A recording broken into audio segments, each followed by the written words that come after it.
苏晴，你给我滚出来！出来！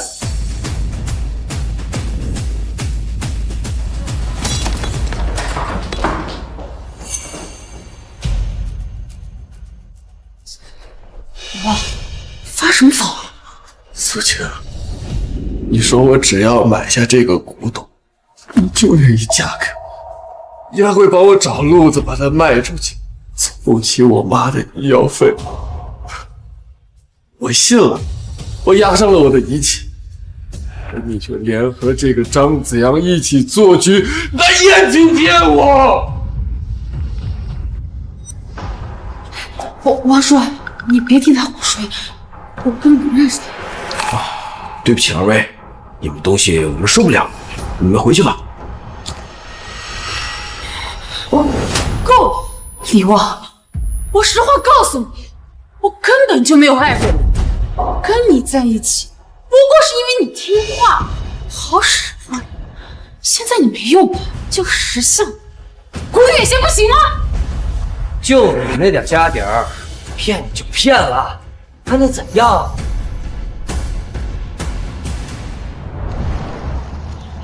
苏晴，我为了你，每天打3份工，白天搬砖，晚上送外卖，凌晨都还在接代驾。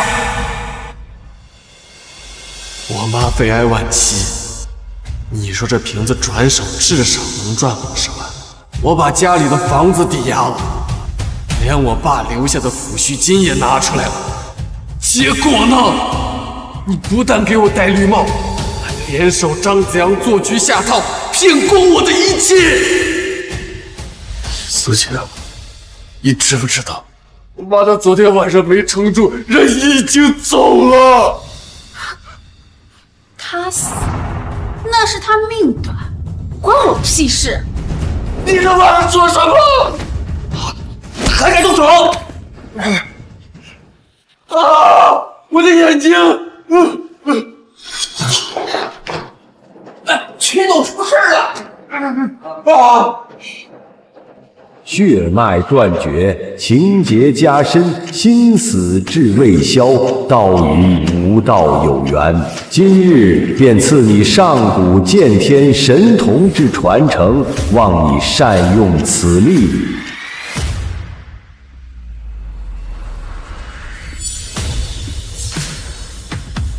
精品玉雕如意，玉质通透，价值480万。这是什么？什么情况？秦总，刚才也不知道他们刚才争执什么。咦，你好了？刚才你的眼睛不是……这是怎么回事？我居然能看到古董的信息和价值。人没事就好。小店做的是清净买卖，容不得这般吵闹。这位先生，请吧。老板，收画吧，王明的《桃园仙境图》，这是我家祖传的，绝对真迹。要不是我急用钱，我才不卖。您呀，给长长眼，价格合适就行。现在低劣仿品价值20元，清代镇草木竹图价值5000万。什么情况？为什么会有2个信息站？以前倒是听说过，有人为了保护真迹，会用特殊的手法将名画藏在不起眼的假画之下。难道这幅假画只是个幌子，里面另有乾坤？这个画地摊50块都卖不出去，你拿来我们国宝斋来，简直丢人现眼！赶紧拿走，别给他添乱了。哎，算了算了，既然你们不识货，那我就去别家看看。兄弟，怎么？你这画虽然做工粗糙，但挂在家里也能算个高制品。这样吧，500块，你把这画卖了，咱就拿这个还。小伙子，这个仿品印刷厂都是批量生产的，论斤卖都嫌贵，你居然花500块钱去买，我跟你说，你真有这个闲钱，去找个保洁把我这收拾了。我来这儿也就碰碰运气，没想到居然还真有冤大头肯出钱，500块是什么呀？不过苍蝇腿也是肉嘛。好好，500成交。我跟你说吧，今天是我缺钱，要不然我才不卖。你俩可是抢大便宜啊！过去了。连最基本的鉴赏常识都没有。这位先生，您这话不过是连外行都难以骗到的低等仿品。你现在去追，那人应该还没有走远。亲爱的，多谢你的提醒。只不过这幅画的价值远远不止你们看到的那么简单。小伙子，你真以为你识到漏了，别让人把你哄了。王叔，这幅画的门道可不是谁都有福气能看出来的。稍微来个懂货的，我敢保证，这幅画至少能值5000万。哎呀，小伙子，你真以为别人跟你一样蠢，花500块钱去买这种低劣的赝品？我跟你这样说，你别说5000万，就是50块钱能卖出去，我都给你磕一个。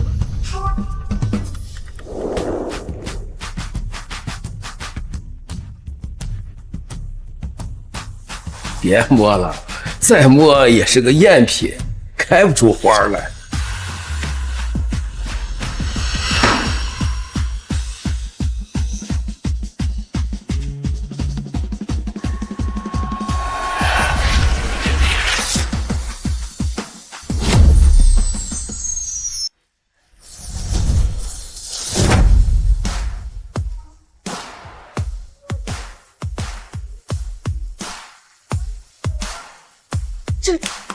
这是假糖。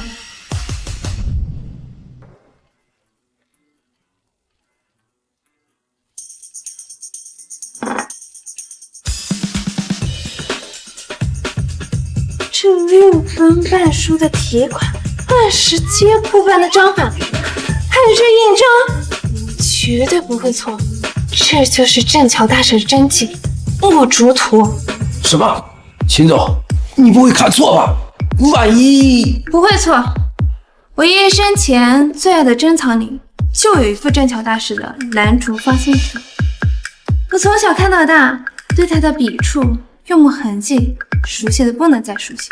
这幅墨竹图精气神完足，绝对是根基无疑，而且它保存的完好，其价值至少在5000万左右。5000万？你不会说是他花了500块钱建了一个这么大的一个漏？我秦婉英经营古堡寨多年，自认为眼力不差，但如今却心不口，不知这位先生如何称呼？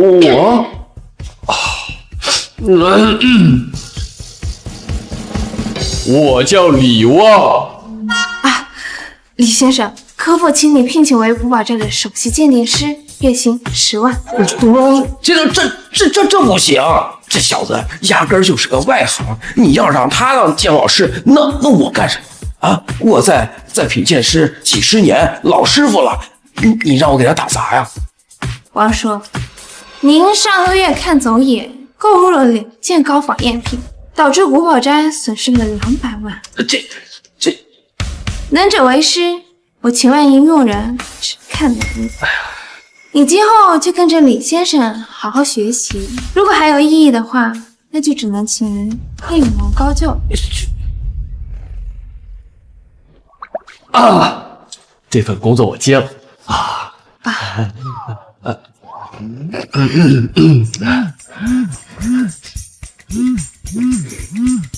喂，李先生，我朋友最近在为一件家传的古玉而焦头烂额，明日我做灯，介绍你们认识认识。好啊。林总，不是我吹牛，这只玉壶春瓶至少也是清代的官窑精品。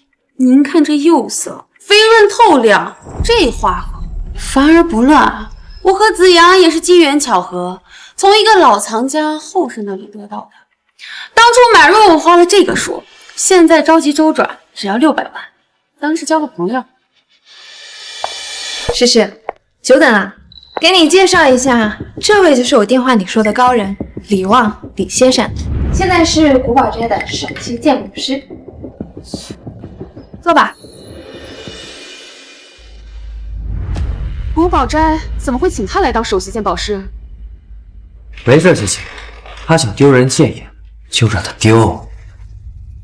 哼，请个什么都不懂的废物来找你，今天这2个小富婆还不是任由我们宰割？婉念，这人靠谱吗？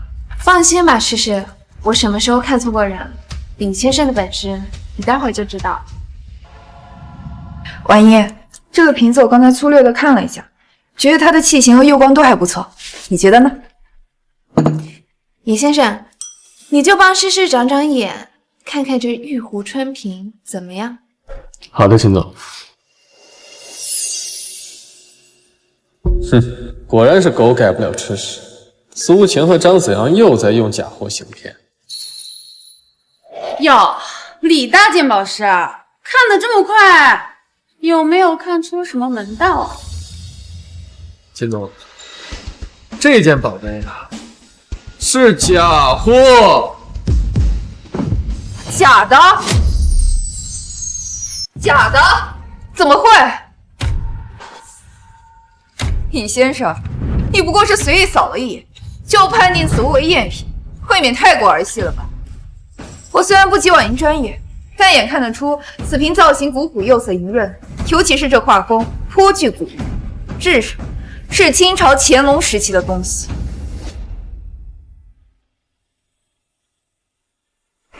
李先生，这玉壶底部的修胎工艺和款式特征确实不像是赝品。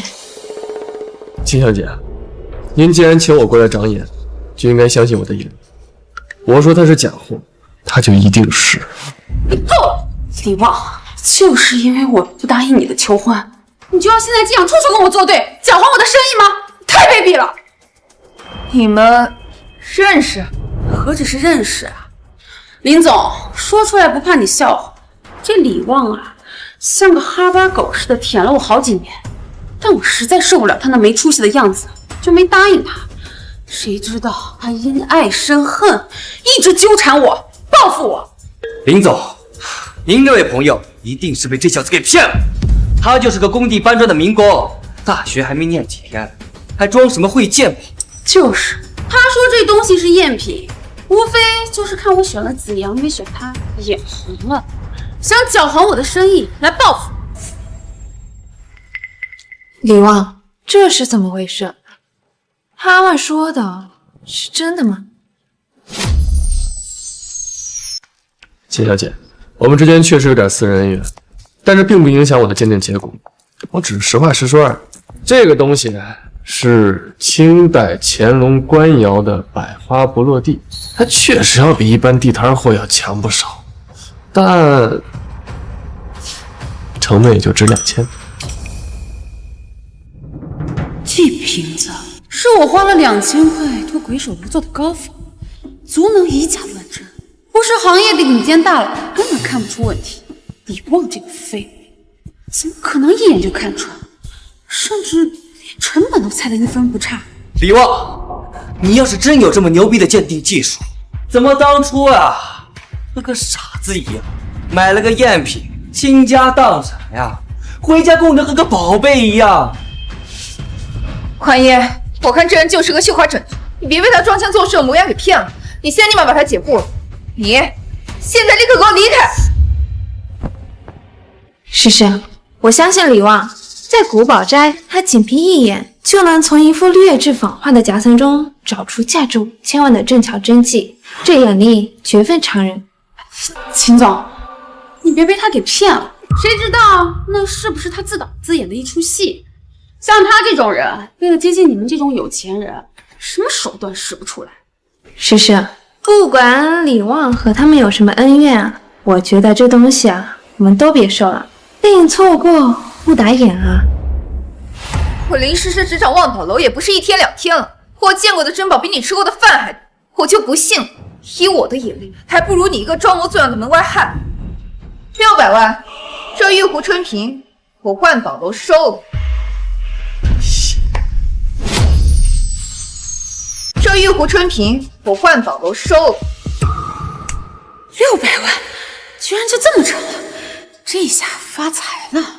这姓林的娘们儿果然是胸大无脑，人傻钱多。这次老子总算踩到一头大肥羊了。哎，还是林总识货。沙茶，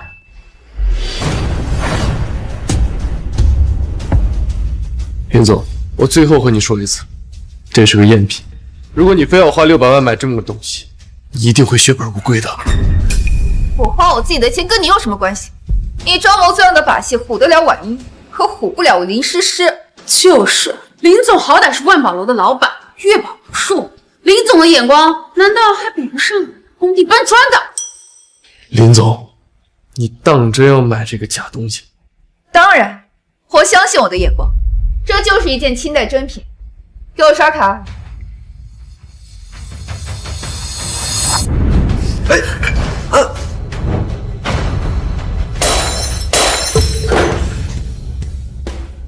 你干什么？李王，你做什么？你这是恶意损坏文物！婉一，你看你找的什么人？粗俗无礼，毫无规矩！你现在立刻把他给我赶出去！哎呦，我的传家宝！林总，就算你们有什么争议，也不能直接让人砸了我的东西呀！600万，你们都得赔，一分都不能少！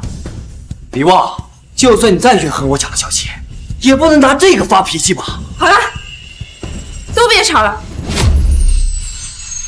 都别吵了。礼望是我带来的，这600万我出了。另外，诗诗，国宝斋的任意一件宝物随便挑，就当是我替李旺向你赔礼了。婉一，我是看在你的面子上，才不跟他计较，否则就凭他毁了我看中的东西，我都绝对跟他没完。秦总，这钱不能给。李旺，什么意思？存心跟我作对是吧？李旺，你弄坏了小琴的传家宝，现在是想耍赖吗？秦总，看来这钱现在不但不能给，咱还现在需要立刻报警。报警？李旺，你有完没完？婉一好心好意替你擦屁股息事离人，你不但不嫌事大，还想报警，你非得把事情闹得不可收拾才满意。林总，如果这个古董真的值600万，那它被毁了就是一桩巨大的财务损毁案，这属于刑事案件的范畴。等警察来了，该赔偿赔偿，该追责追责，我绝不含糊。报警啊！我看就不必了吧。啊，既然秦总愿意赔偿，我看今天这事儿咱就了了吧。啊，然后咱也不用麻烦警察同志，对吧？啊，对吧？对，秦总找完账，这事儿就算了。哦，怎么能就这么算了呢？私下交易金额巨大，这个到时候要问起来说不清道不明的，那可不好办。哼，你说等警察就等警察，李旺，我们可没你这么闲。有什么事儿跟我的律师谈吧。这样，我们走。慢着。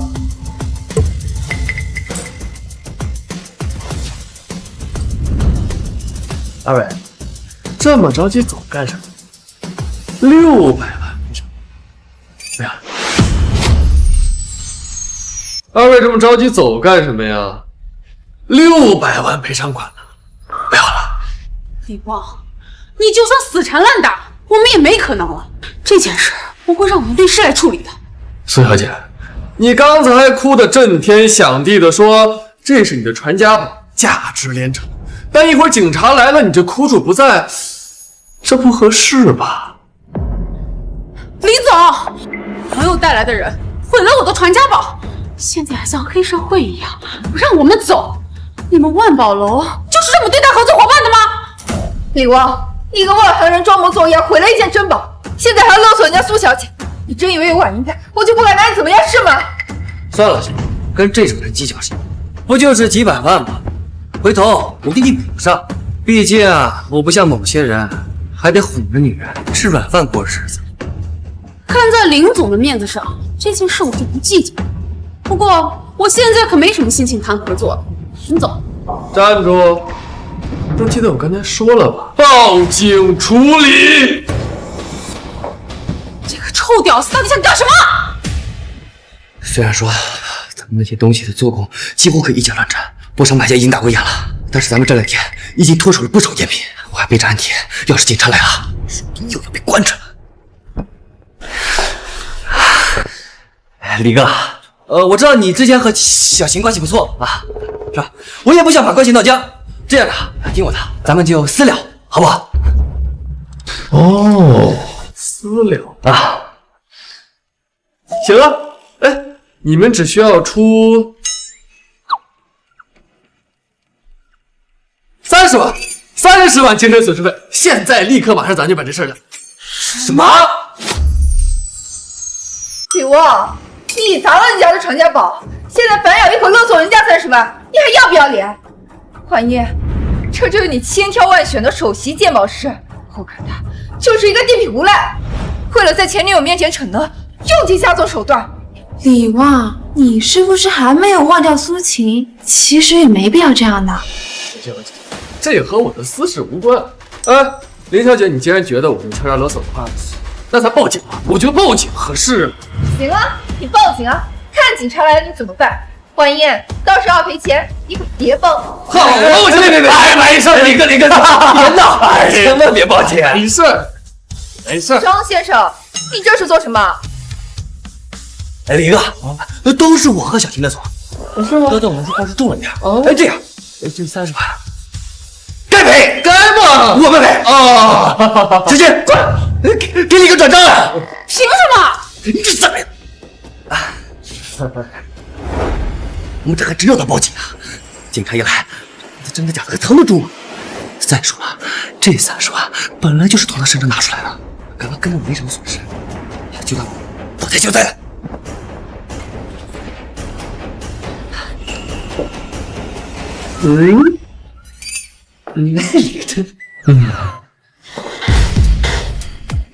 多谢苏小姐啊！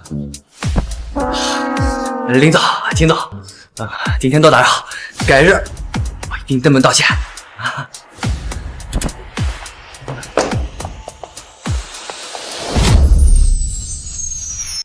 万燕，这到底怎么回事啊？明明是李旺砸了苏晴的传家宝，为什么他们愿意痛快的认栽，甚至愿意赔偿他30万？不对，张子阳和苏晴如果真是吃了600万的亏，绝不可能那么轻易善罢甘休，更不会在被威胁报警时露出那种惊慌失措、急于脱身的表情，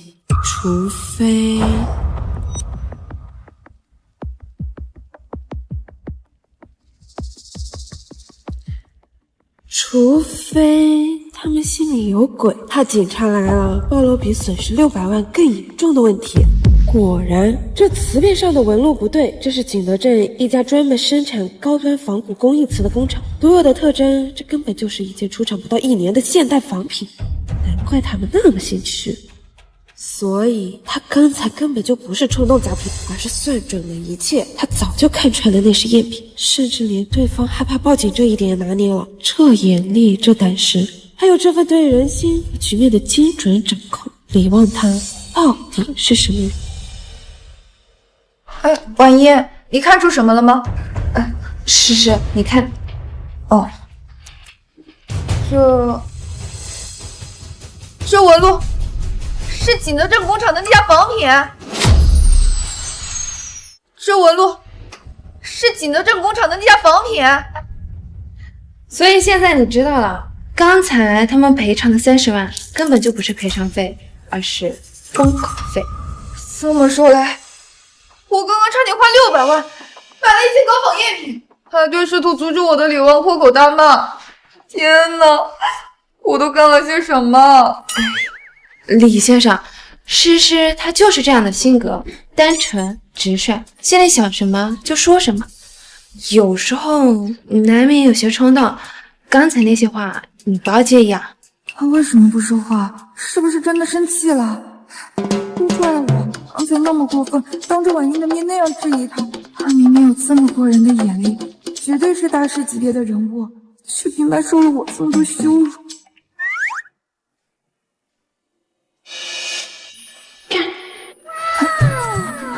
是要干什么？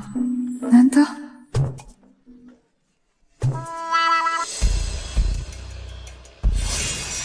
普通白木价值100。林总，你这个手串是假货。什么？不会吧？这奇楠真枪手串是我朋友去年花了300万从国外买回来给我当生日礼物的，怎么可能是假的呢？婉英，你闻闻，这香味可好闻了。诗诗，这味道好像确实……什么？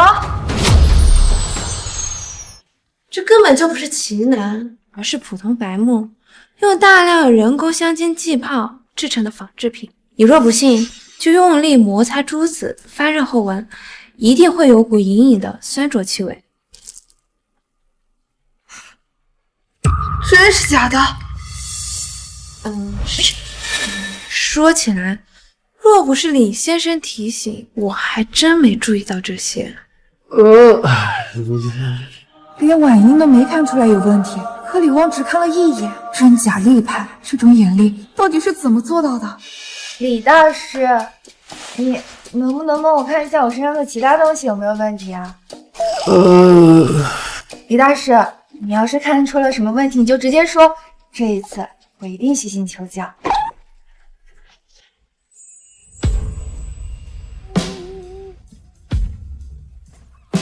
没想到林诗诗还有这样一面，跟之前张牙舞爪的模样完全不同。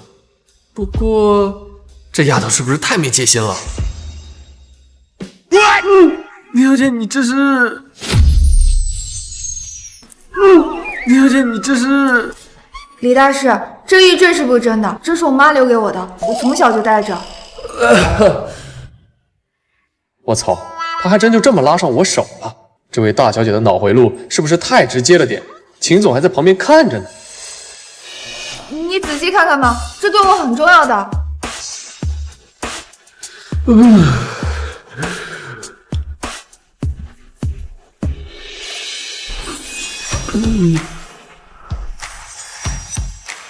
和田洋之白玉籽料市场估值80万元。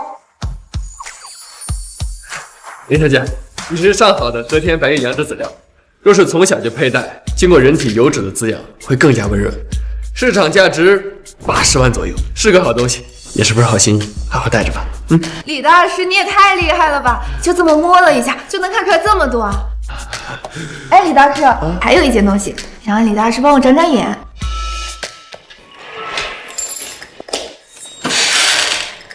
这个呢？这是真的吗？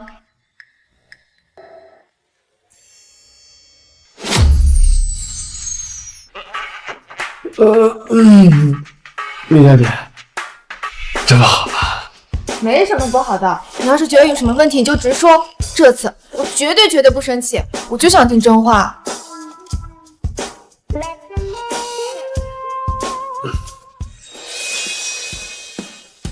铂金镶嵌天然蓝宝石，意大利工艺，市场估值20万元。林小姐，意大利工艺镶嵌的天然蓝宝石，色彩纯正，火彩不错，整体设计工艺精良，市场价值20万。李大师，你真的神了！哎，这就是我去年在意大利买的，20万零8千。你的眼力简直比专业仪器还准。幻夜，到底哪里找的这样的人才？这眼力，这见识，绝了！我以前总觉得那些大师都是在故弄玄虚，但是李大师他不一样，鉴宝句句都在点子上，干净又利落。诗诗这丫头还真是一点分寸都没有。不过，为什么看着她和李旺亲近，我会觉得胸口有点闷？真的？在哪儿？好，你们先守着，我马上就过来。环一，李大师，太好了！我手下传来消息，在城西古玩街的铺子上发现了疑似我家寻找多年的那块玲珑双鱼古玉，我们一起去吧。好啊，走吧。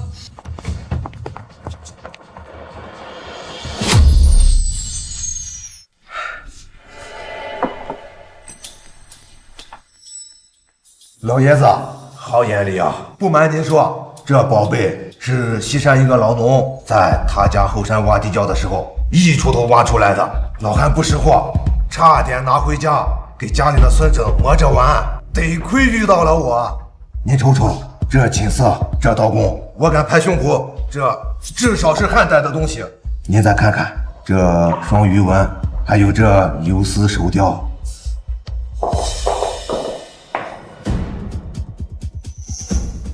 爷爷怎么把他也带来了？真晦气。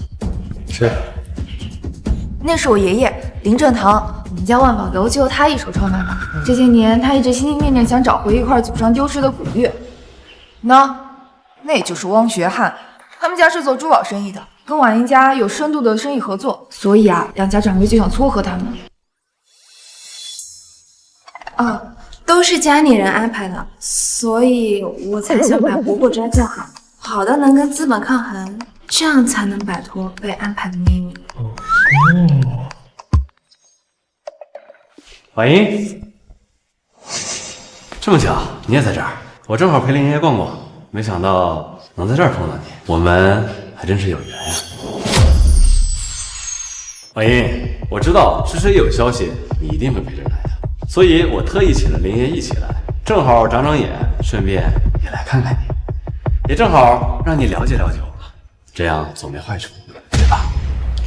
不劳你费心了，看玉的事我带了人来。婉英，古玩这行水很深，最忌偏听偏信。你这朋友年纪轻轻，也不像经营此道的人呀。看他的穿着打扮，怕是连几件像样的珍品都没有摸过吧？待会儿到了林爷爷那儿，万一说了什么外行话，这打的不是你的脸吗？汪学汉，你不会说话你就闭嘴。李大师的本事是我亲眼见识的，比某些只会夸夸其谈、附庸风雅的不知道强多少倍。诗诗，你还是太单纯，容易被骗。有些人呀，他就是专门琢磨怎么讨这群女孩欢心，无非就是想要走捷径，一步登天。可惜啊，鉴宝凭的是真才实学和深厚的底蕴，不是靠耍耍嘴皮子、装装样子就行的。你自己没本事，你就是见不得别人有真才实学啊！呸，夜郎自大。你够了！李诗诗，大庭广众的，吵吵嚷嚷，成何体统？爷爷，是他先。婉英也来了。林爷爷，是真是假，东西自会说话。老板，老爷子，请吩咐。把那块玉拿过来，让在场的诸位都仔细上手瞧瞧，尤其是这位眼力让诗诗如此推崇的年轻人。好嘞。几位这边请。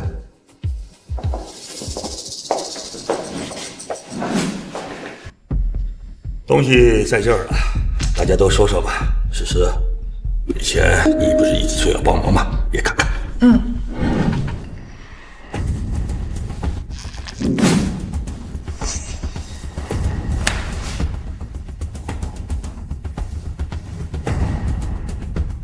林爷爷，依我看，这玉不简单。您瞧这玉质，虽然经过千年埋藏，略有土沁，但是透光看，这内地质里依然温润细腻。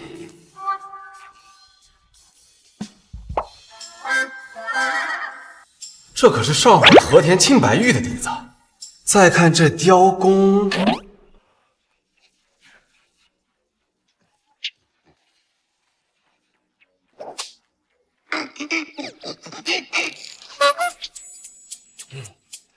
线条流畅质朴，双鱼矫健有力，特别是这游丝毛雕的细阴线，若非是汉代的工匠，绝无这般举重若轻的功力。依我看，这很有可能是您寻找多年的玲珑双鱼古玉。这位公子爷是个行家，句句在理，说得好，说得真好。我这宝贝啊，就等着你这样子的识货之人。婉英，诗诗跟你是最好的闺蜜，林爷爷待我们有如亲孙，今天能遇到这件宝物也算是缘分。林爷爷，这块玉我买了，就当是我跟婉英给您的一份心意，也全当是我跟婉英好事将近啊，子恒。王雪涵，你胡说什么呢？谁跟你好事将近？你和我的婚约只不过是长辈的一厢情愿罢了，我从未承过，请你注意你的言辞。婉音，别这么说嘛，感情可以慢慢培养。我们两个这么门当户对，我又这么有眼光，一眼就相中了爷爷的心头好。我们两个在一起，那是强强联合，天作之合。干什么呢你？王雪涵，我已经说得很清楚了，我对你没兴趣，过去没有，现在没有，将来更不会有，请自重。婉英啊，家里长辈们操心你的婚事，那都是为你好。学汉刚才对这个玉的分析句句在理，说明学汉是有深刻研究的。这鱼形动态十足，刀工简洁，力道透玉三分，尤其是这尾部的漩涡的处理和已知的汉代玉器如出一辙。学汉不愧是王家珠宝的少东家，家学渊源呐。婉英啊，你们秦温两家的结合实属是门当户对，强强联手。有时候啊，老人家经验之谈，你要听一听的。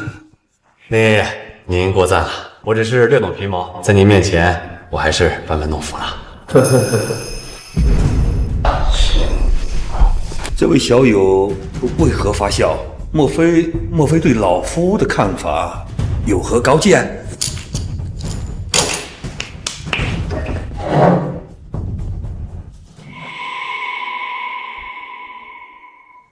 和田青山白料玉质中等，市场估值3000元。这块玉虽然玉质不错，但绝非古玉，更别说出自汉代大师之作。没想到连林老爷子这样的老藏家也会答应，而且居然还用这种方式插手婉英的婚事，简直是老糊涂了。小友，你看出什么门道了吗？林爷爷，您就别为难他了。这小子年纪轻轻的，又不是什么师承名望，他哪懂什么鉴宝啊？无非就是用了什么手段哄得婉英开心，得到了婉英的青睐，估计现在也就是想故技重施，取得您的注意。王爷，你执掌古宝斋，见过珍奇异宝，三教九流无数，怎么能被这么一个年轻人给唬住呢？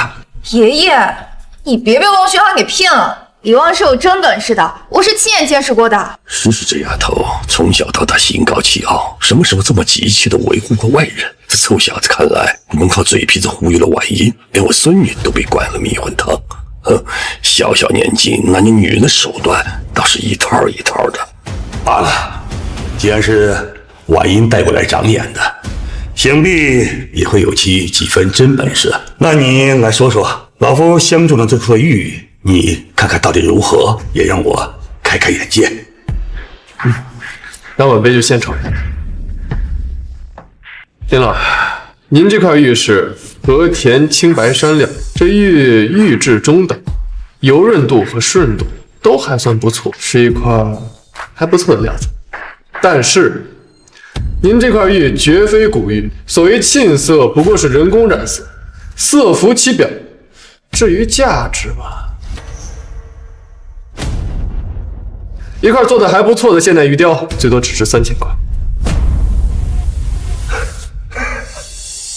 好一个最多3000块！你的意思是，老夫看了半辈子的玉，今天就在这看走了眼，相中了一块彻尾的赝品？并非如此，林老，您这块玉的底料是和田青白山料，料子不错，只不过说有人太过贪心了吧。诸位再看，这块玉的玉质已经被腐蚀的发脆，色泽发暗，灵气全无。好好的一块料子，为了做旧泡药水，被硬生生折腾成了伤兵。哎，臭小子，你可别胡说！这玉可是我干干净净收来的，还花了不少钱呢。谁他妈泡药水了？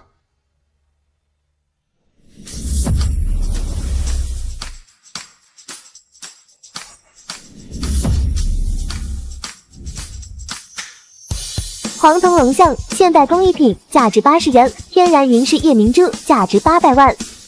夜明珠，没想到这龙口里居然衔了一个真龙珠。老板，那龙您给我拿下来看看呗。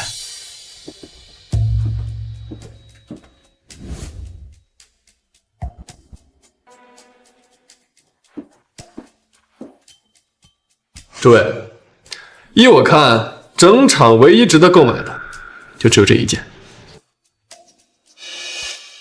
你说这件儿值得买？林爷爷、婉音，你们看见了吗？这就是李大师挑的真品。哎呀，这龙雕的真是活泥就成精了呀！啊，哈哈哈哈哈！这铸造。这材质真不是一般的差呀！还有这造型，就更不用说了。3岁的小孩捏的泥巴会比这好啊！荒唐！婉音，我本以为你带来的人总还是有些真本事的，你能说出来1、2、3来，没想到竟然如此不堪，竟挑出这么一件东西来糊弄老夫。这样吧，李大师，我私人赞助你50块，去隔壁的2元店可以买1麻袋真正的，怎么样？汪学汉，你说什么呢你？老板，这一笼多少钱？真要买啊？这龙雕的歪瓜裂枣的，送给我都嫌占地方。这小伙子八成是跟人杠上了，赌气呢。李大师，我知道你着急向婉音证明自己，但是可惜呀，你连瞎蒙都不会。这摊上的东西虽然没有一个上得了台面的，你随便挑一个什么仿新的花瓶、做旧的铜钱，我都可以夸你两句。可是你挑的这是什么搞笑的玩意儿？鉴宝切记戒骄戒躁，先人为主。而汪大少女自识身份，眼高于顶，只观此物一眼，便觉得是俗物，不值一观。可我想告诉你的是，古玩一行真正的学问和机缘，往往都存在于你口中的那些破烂。你算什么东西？也配教训我？我汪家经手的珠宝玉器、古玩真画，比你吃的饭多。我看你就是个彻头彻尾的骗子，也配在这儿故弄玄虚。这位小哥，我看你也是诚心人，这样你要真心喜欢这个龙，2680，图个吉利，你拿走怎么样？喂你，赵老板，你可真够黑心的呀！你这破玩意儿在外边几十块钱也没人要，你这张嘴就是2000多呀！你这是把人家当冤大头往死里宰呀！啊！王少。话可不能这么说，咱这古玩讲究喜爱无价。既然这位小哥真心喜欢，那他就值这个价，是吧，小哥？李旺，你冷静点。汪许涵虽然真的很讨厌，但他说的是实话。这龙的雕工实在太差了，你买回去当个摆设都丢人。老板，2680，这鱼我要了。哎呦，这位小哥不。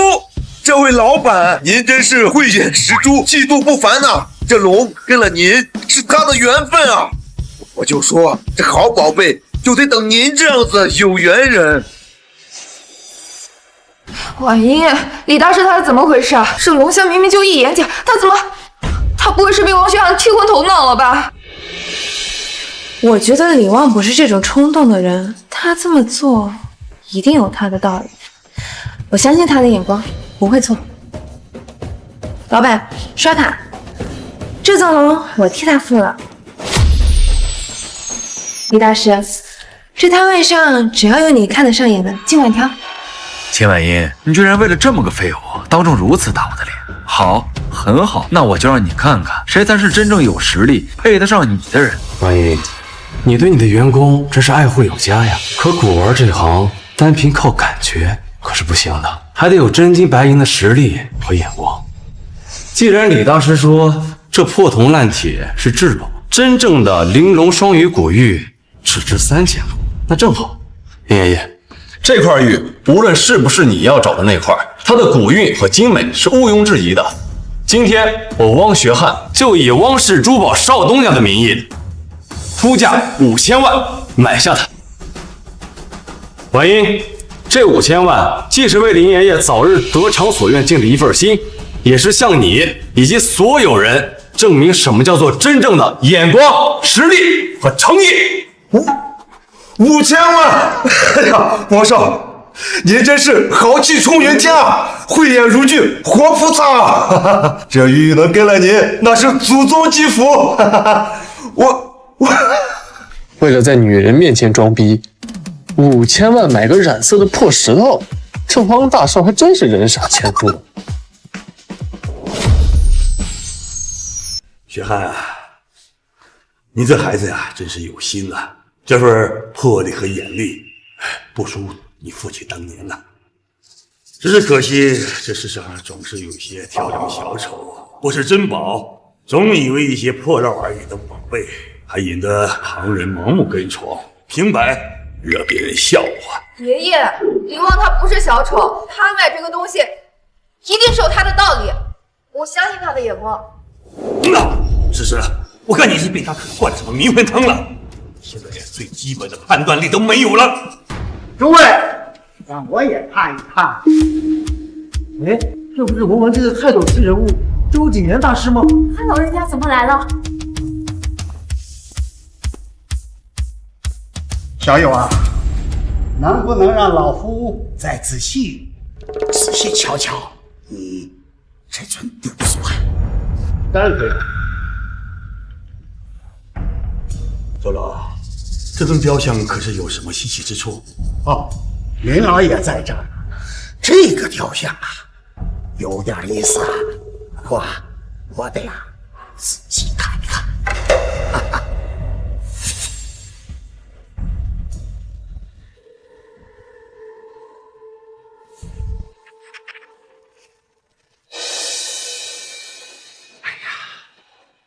小友啊，这尊雕像啊，老夫甚是喜爱，可否割爱呢？我出1000万。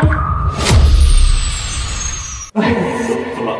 这尊雕像造型拙劣，铸造粗糙，这怎么可能只是1000万呢？这是啊，周老，这玩意儿我刚才看过，就是个粗制滥造的赝品，连材料都是废土。您是不是看走眼了？这尊雕像啊，它本身不值钱啊。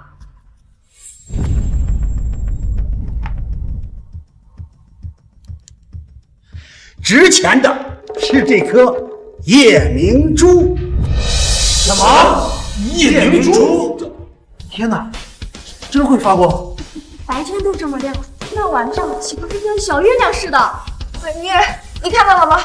李旺他居然捡到大漏了，2000块钱的东西里面竟然藏着一颗1000万的夜明珠。玉成明珠，这小子究竟是怎么看出来的？难道真如诗诗所说，他的眼力非寻常人可比？李大师的眼力见，果然从来都不会让人失望。大师就是大师，比某些人好多了。夜明珠，这么大的夜明珠，竟然被我掉进船来了，我真是瞎了眼了！哎呀！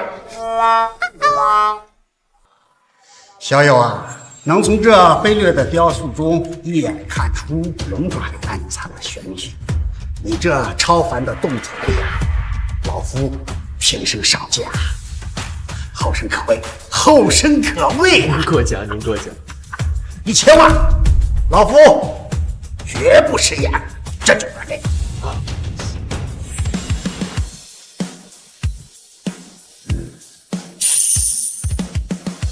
小友啊，这是老夫的名片，以后小友在其他地方再发现什么有趣的物件，随时联系啊！这颗夜明珠价值800万，周老开出1000万的高价，分明是看中我的眼力，有意结交。这位大师倒是位真正懂行惜才之人。周老，您妙赞了，我叫李旺，很高兴认识您。既然如此啊，老朽就先告辞了啊，告辞了。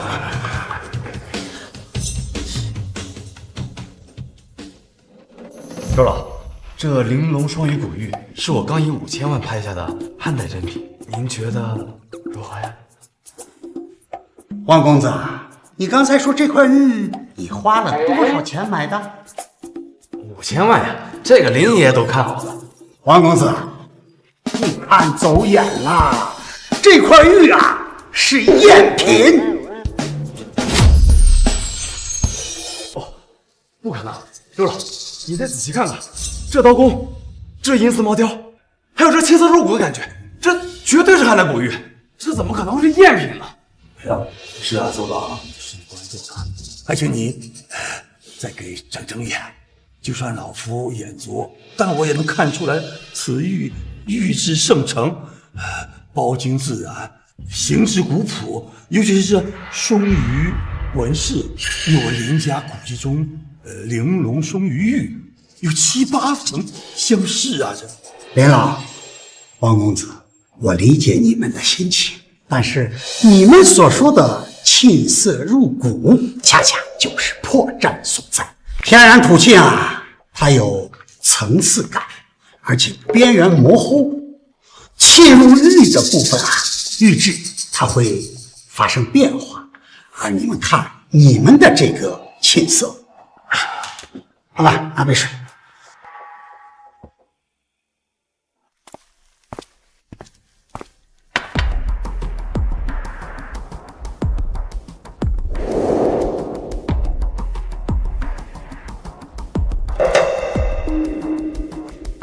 这是用天然染料加上有机胶质在一起啊，涂抹烘烤做出来的假沁，浮于表面，遇水即溶。再看游丝毛雕，汉代的游丝毛雕啊，是用极细的蒲桐玉化，线条啊气若游丝，却力道贯通，末端啊有似断非断的毛刺感。而此玉的线条虽细，却显得带打均匀，转折处有轻微的崩口，这是现代工具在雕刻时力道不匀所造成的。所以说，这只是一件做工尚可的仿品。这个做一个摆件尚可，值不了5000万，所以啊，你血本无亏啊。汪大少，这次多亏了你啊！刚才那么有魄力，那么热心肠，花了5000万展示你的实力与诚意。要不是你，现在捧着这块绝世假玉当冤大头的人，可就是我爷爷了。林爷爷，您别往心里去，古玩这一行打眼交学费是常有的事儿，吃一堑长一智，以后一定可以找到真正的传家古玉。这是什么东西？林老爷子眼睛里怎么会往外冒黑气？我怎么突然觉得我眼前发黑，喘不上气来？爷爷，你没事吧？爷爷，你怎么了？这块玉造假的程度，甚是到了以假乱真的地步了。我在鉴宝一道经营了几十年，却都没有看出破绽，打眼了，实在是打眼了呀！这连老啊，古玩界的水啊，深不可测，偶尔看走眼也属正常的。我还有事，就告辞了啊，告辞了。这小子不仅从一件破烂雕像里找到了价值连城的夜明珠，对那块假玉的判断更是个周大师心肠无极，他真是有他了。臭小子，你是不是早就知道这玉有问题？为什么不早说？是不是就想躲在旁边看林业出丑难受？这人心思怎么这么阴暗？李旺一开始就明确说过，这玉是赝品，是你自己固执己见，无脑吹嘘这赝品，把林爷爷的期望拉得无限高，害得他东欢喜地。婉意，不要！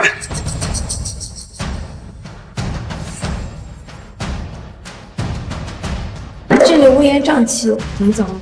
婉一，我回头再联系你。对了，你有空的话，还是去医院查一下眼睛。老夫是看大了眼，技不如人，也爱不是你个混口小儿这种嘲讽言语。爷爷，别激动，别激动。擦眼睛，不是说我有眼无珠吗？爷爷。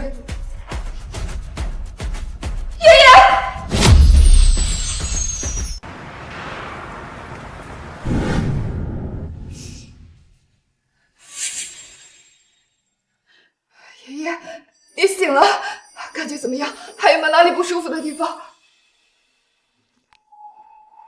诗诗，诗诗，我在。灯坏了吗？怎么这么黑？快开灯！爷爷，灯开着呢。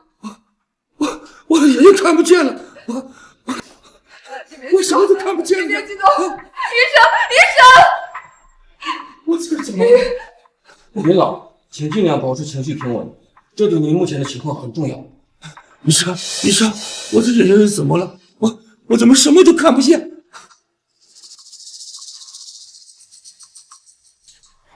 林老，我们在您大脑里发现了一个肿瘤，肿瘤的位置非常刁钻，恰好压迫了视觉神经。肿瘤，那肯定手术。问题就在这里，肿瘤的位置紧贴着几根重要脑血管，常规开颅手术的风险极高，成功率不足10%。什么？我们建议先采取保守治疗，不过家属还是要做好肿瘤恶化的心理准备。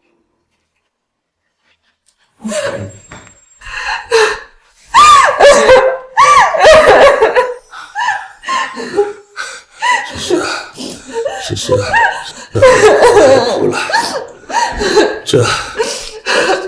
这可能就是我们林家人的命。爷爷，你在说什么呢？我们林家有一种罕见的家族遗传病，成年后脑子里就会长出肿瘤。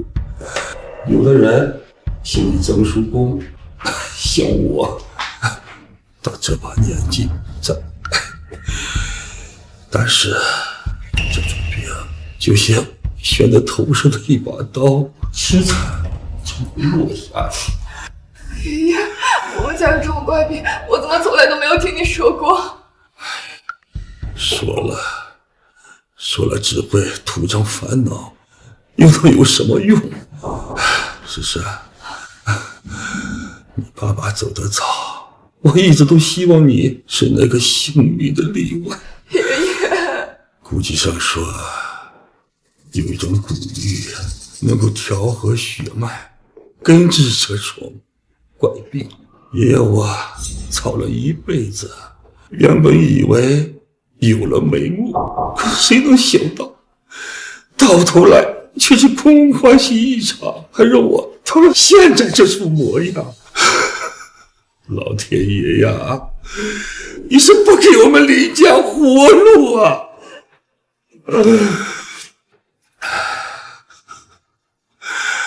诗诗，诗诗，爷爷，这怕是不行了。以后荀彧的事情，包括我们整个林家，就全靠你了。爷爷，您别这么说，我一定会想到办法救你的，我一定会想到办法救你的。林老，你有空的话，还是去医院查一下眼睛。爷爷，你记不记得在古玩街的时候，李旺他曾经提醒你来检查眼睛，他是不是能够看到人的病症啊？爷爷，以他的眼力，说不定他真的有什么特殊能力，能够看到人的病症呢。胡说八道！爷爷，退一万步来讲，即便他不懂医术，无法根治您的病症，但是以他的眼力是实实在在的呀，是周大师都折服的呀。我们目前最重要的事情，不就是找到那块玲珑双羽古玉吗？如果像我这样无头苍蝇的一样找，可能还是会遇到像今天这样的假货。可如果李旺帮忙的话，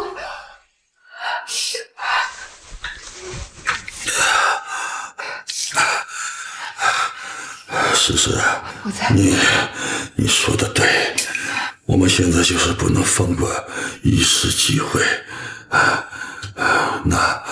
那你去找他，记住要有诚意，不能丢了我们林家的风骨，也不能让人感觉到我们林家轻慢。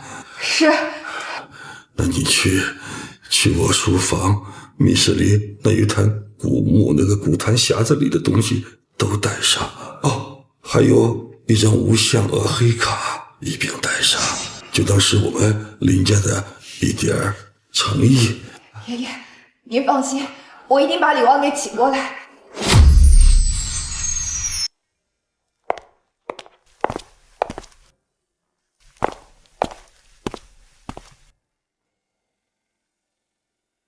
李旺，有件事情我很好奇，在古玩街，你特意提醒林爷爷去医院看眼睛，是看出了什么吗？我获得玄眼传承，能观物定价这事太过玄奇，说出来恐怕没人会信，反而会引来不必要的麻烦。没有，我确实是懂得一些传统的旺气之法。那天呀，是看林老爷子他气血不是特别稳，所以呢，我说，让他去医院查一下。哦，旺气，你还会这个？那你能不能帮我也看看？我最近不知道为什么，总觉得胸口闷闷的，不知道是不是古堡斋的事情太多了呀？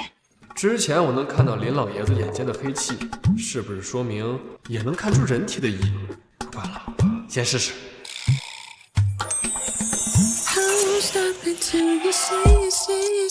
我去，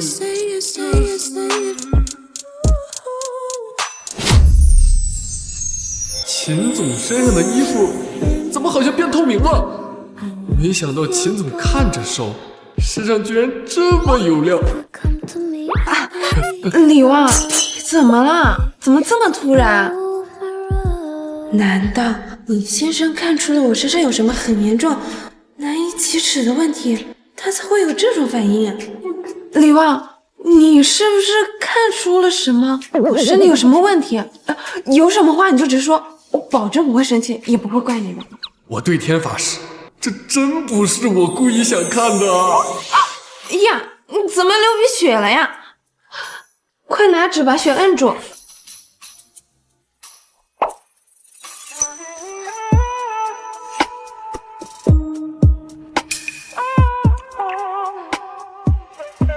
婉莹，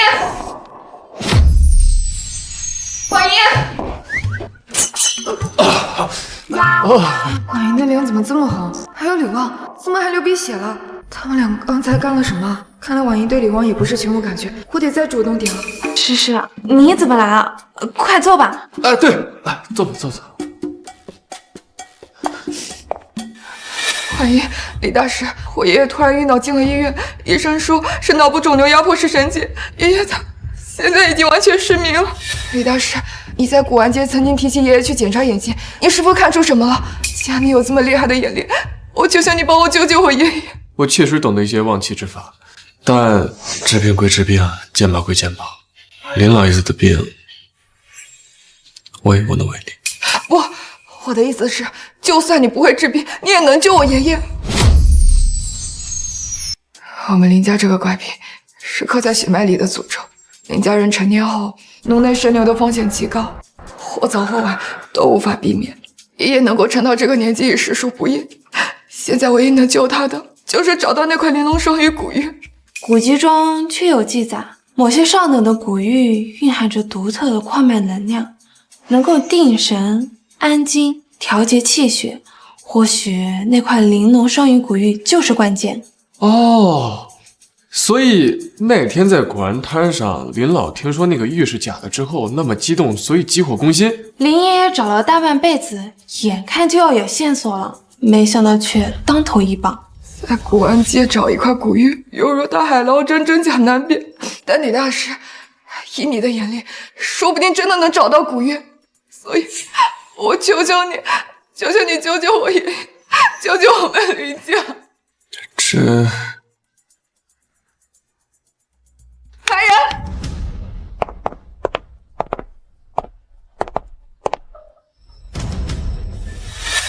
我操！1个亿的东西就这么拿出来了？唐虎真迹！我去，这3样东西，每一件都是足以作为博物馆镇馆之宝的稀世珍品。这是……李大师，这张不现有的黑卡，还有这3件勉强能入眼的玩意儿，都是我们林家的一点心意，只要你答应帮忙寻找古玉，事成之后林家上下必有重谢。只要你能够找到古玉，不仅这些东西，我也是你的，你想做什么都可以。林小姐，寻找古玉的事儿我会帮忙的，全当是为林老尽一份孝心，你不必托词重礼的。不，请你务必要收下。我知道这些东西对你来说只是身外之物，但是不管你能否找到古玉，都请你收下，否则我们于心难安。是啊，李旺，古玩行里讲究礼遇高人，你展现的实力完全对得起这些礼敬，你就收下吧，这也是让诗诗和爷爷安心。林家为了求得一线生机，连压箱底的传承之物都毫不犹豫地拿了出来，这份决绝和诚意确实无可。好，这些东西我就先暂时代你保管，至于寻找古玉的事情，我一定会竭尽全力，不负所托。真的，李旺，你答应了。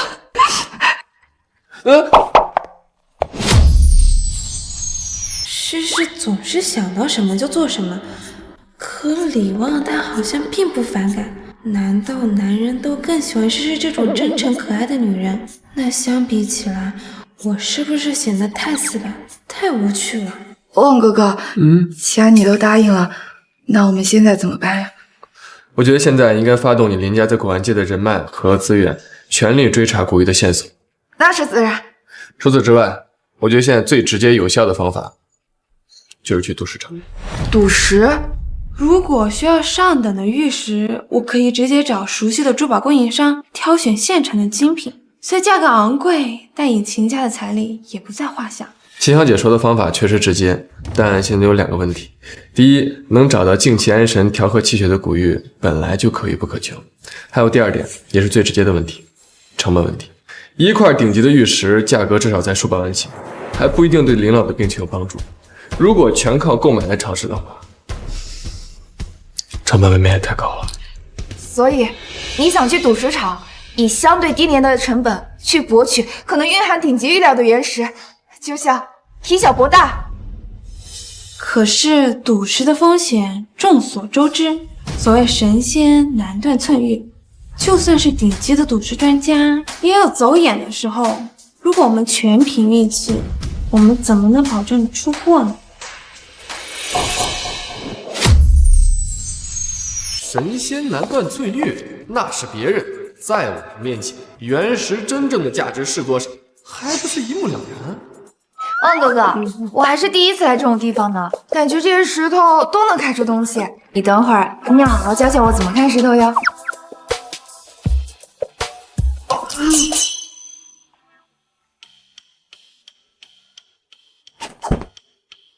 诗诗怎么又去缠人李旺？不行，论容貌论身材，我秦婉英自问也不差，总不能让诗诗一个人把主动权都占去了。我操，啥情况？秦总不是老是一副生人勿近的模样吗？今天怎么变得这么主动啊？没想到有一天也会有2个美女为我争风吃醋啊！哎，李旺，虽然我对玉石的鉴赏能力还不错，但对于原石只略懂皮毛，还没有现场实践过。你知不知道这些石头怎么看？旺哥哥，你教我看嘛！李旺，你快帮我看看。哈哈，一个土包子，懂什么是翡翠和玻璃吗？能开出什么好料子？婉音，你别开玩笑了。王雪汉，你怎么来了？真晦气，去哪都能看见讨厌的。婉音，别拒人千里之外嘛。我也是听说林爷爷病了，我这心里边呀很是挂念，所以这才特地来这赌石场，亲自挑几块上好的料子，给他老人家找最好的师傅，量身打造一只玉拐杖，既能助行，还能赏玩，这也是聊表心意嘛。你看，我们总是能这样不期而遇，这说明什么呀？说明我们有缘分，这命中注定的缘分是躲不开的。等会儿看完石头，咱们一块儿吃个饭。这附近开了一家新的法餐厅，环境特别的浪漫，最适合我们一起吃法餐。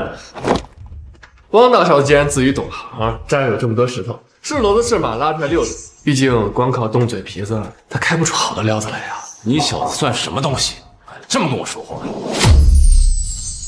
王雪汉，我最后再说一次，收起你那无聊的借口和心思，不要再假借任何名义来接近我。现在，请你立刻离开。就是，要不是你把那个破石头吹得天上有地下无，吊足了我爷爷胃口，他也不会被气得急火勾心住进医院。我看你就是成事不足败手余。林诗诗，你胡说八道什么？你爷爷被气进医院是李旺，要算账跟他算去。汪大少，恐怕要让你失望了。旺哥哥，他是我爷爷亲自点头，恳求他帮忙寻找救命古玉的贵人，而且我爷爷已经把他珍藏多年最心爱的3件古玉都送给了旺哥哥。你知道是什么意思？什么？压箱底的宝贝儿？那不是林爷爷送给你出嫁的嫁妆吗？凭什么给这小子呀？这老爷子一定是糊涂了。万一诗诗，你们都被这小子给骗了。那天古玩街结束之后，我去调查过他，那小子就是在工地搬砖扛水泥的臭民工，一个底层的屌丝，什么鉴宝大师，眼力好，这都是狗屁。今天之前，我看他是连件像样的古董都没有摸过吧？啊？万一他在古玩街能发现一名出，纯粹就是瞎猫碰上死耗子，走狗屎运了。像他这种底层的混混，最擅长的就是察言观色，制造故事，利用你们的善良行骗。你可千万不能再被他骗了。英雄不问出处，李旺之前做什么与我无关。现在我只知道他是我活不摘的首席鉴宝师。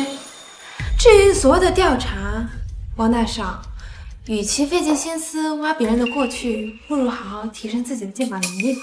秦婉莹，你搞清楚，像他这种货色，要不是傍上你跟林诗诗，他这辈子卖肾卖血，连这个料场里边最便宜的料子他都买不起。你这么护着他，不会觉得他能给你挑出什么好石头吧？哎呦喂，王上，什么风把你给吹来了呀？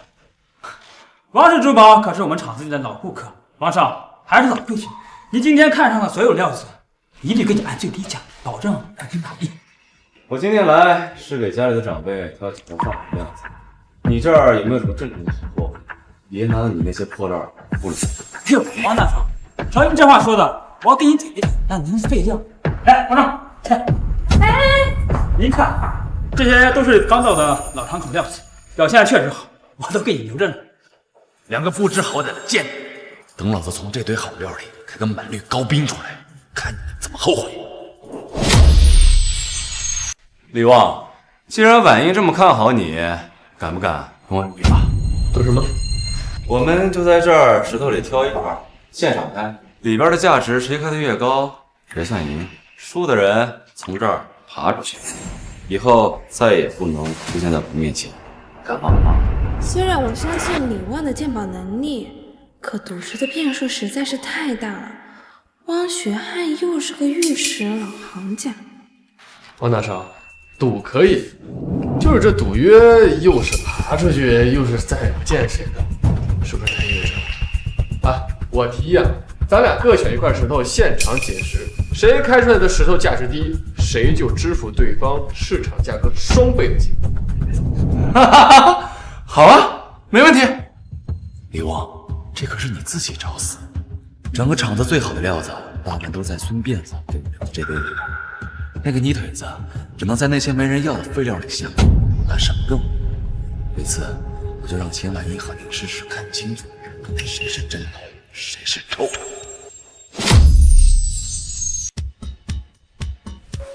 砖头6，张条显列兵整12万元。有几个能值个10来万，但绝大部分都是普通货色，甚至还有空心整。就这也敢称正常好料？跟我比挑石头，别说1块，就是100块，你也输定了。怎么不敢硬了？刚才不是挺狂的吗？哈，也对，一个靠运气和女人上位的软蛋，到了见真章的时候，原形毕露了吧？谁说我不敢硬了？我就是怕汪大少一会儿输了玩不起来。行，小子，咱们走着去。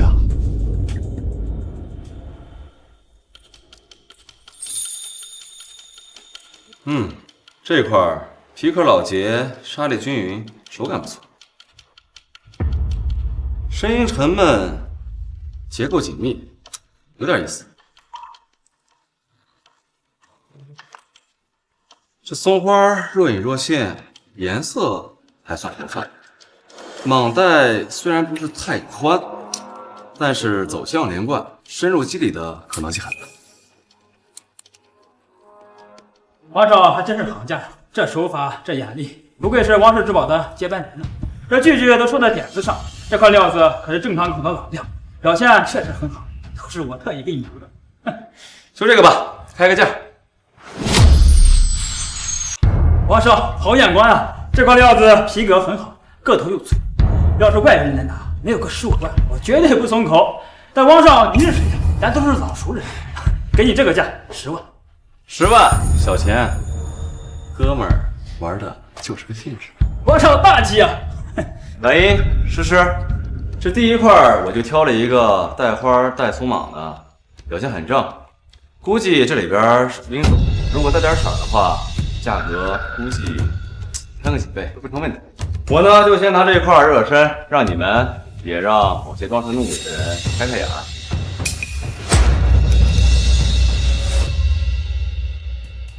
新诺种灰白底有裂，玉肉占比小，市场估值5万元。敲敲打打，照来照去，结果就挑出这么个玩意儿。孙老板，找师傅解释，注意沿着蟒边开个窗，别伤到了热。好嘞，老师傅来了。各位这边请吧。开个窗，千万别伤到肉吧。李旺，你刚刚笑什么？这能帮大少，精挑细选了半天，结果选了一块废料。你是说这块石头不行？但刚刚孙老板明明说这石头表现不错。这石头外表不错，内里空空，估计能用的料子也就一点，而且质地非常好。这你都能看出来？新诺种底子还算不错，不过色没进去，灰白底，而且在这里有2道裂痕，能做块玉牌，但是大概也就这么大。按照现在市场价来看的话，大概5万元。这石头外表不错，内里空空，估计能用的料子也就一点，而且质地非常好。竟然跟李旺推测的一模一样，他究竟是怎么做到的？难不成他真能看穿这些石头？回本一半了呀！真棒！秦婉英啊，秦婉英，你真是起昏头了！胡思乱想些什么啊？这世界上怎么可能真有透视眼？看来李旺不但精于剑宝，对原石也颇有了解。王少，您这眼光可不得了啊！这多少人在原石区血本无归，您这第一刀下去，就稳稳当当的出了货，还是信诺种。这找人仔细打磨一番，绝对保本有利啊！这多少人想求都求不来这份稳当，您的水准呀，简直就是这个呀！嗨，基本操作，玩石头嘛，心态要稳，眼光要准。光看有什么用呀？李旺，让我们也看一看你这大师的眼光啊！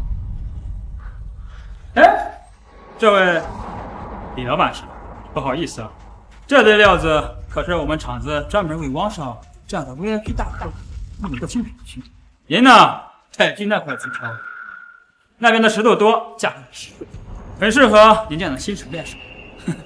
孙辫子，那堆石头堆在那里，望高为什么不能挑？林小姐，我们是做生意，当然优先服务好大客户。王少可是我们厂子的老顾客，年年都照顾我生意。至于李老板，面生，规矩就是如此，希望你。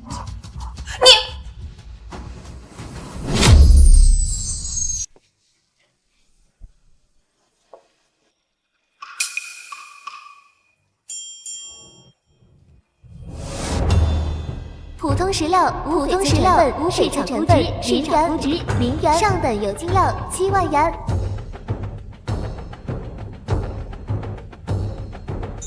冰种大绿翡翠，玉肉完整，质地均匀，水头足，市场估值400万。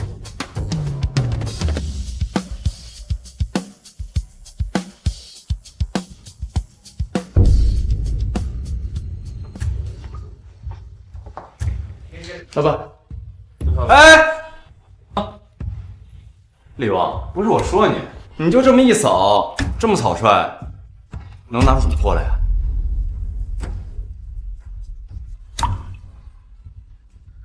你看，这皮壳松散，毫无紧实，这是典型的空难的现象。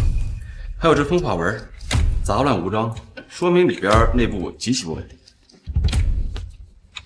手感轻飘，力度不够，关键是这颜色灰白中带有死褐色，毫无过渡。这在我们行话里边啊，就叫做看出来。也就是说，这是9成9的实心疙瘩，别说翡翠了，连根玉筋儿都看不出来。王少专业呀！李旺，汪雪汉的话虽然难听，但这块料子确实不太理想。你看看旁边那块，看起来更老，出玉的可能性更大。要不你再看看呢？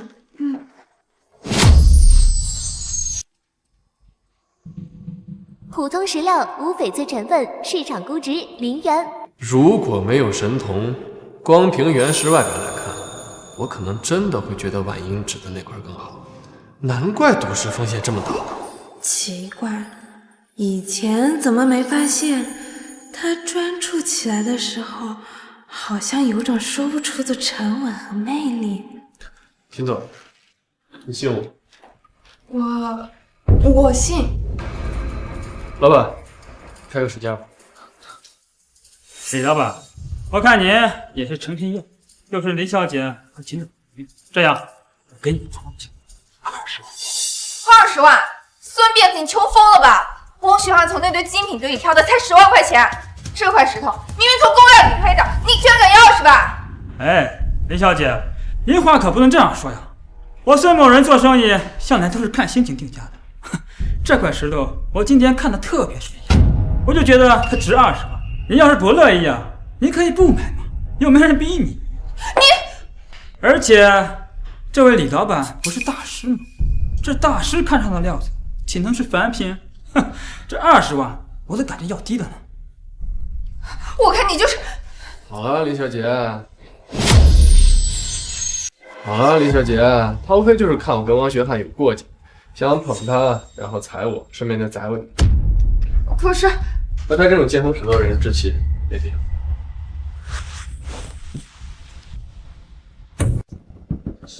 哼，这块石头值400万，就算我20万买下，依旧是血赚。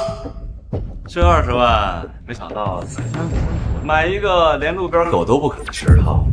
李旺，我之前一直觉得你是个骗子，没想到你是个彻头彻尾的傻子呀！啊，哈哈，王英、诗诗，你们都看到了，这就是你们信任的方式，钱多。对，等会儿是不是还得找你们2位喝酒呀？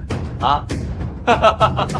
老板，料子破不破，值不值，都要等料子切开之后再说，而不是用嘴巴说。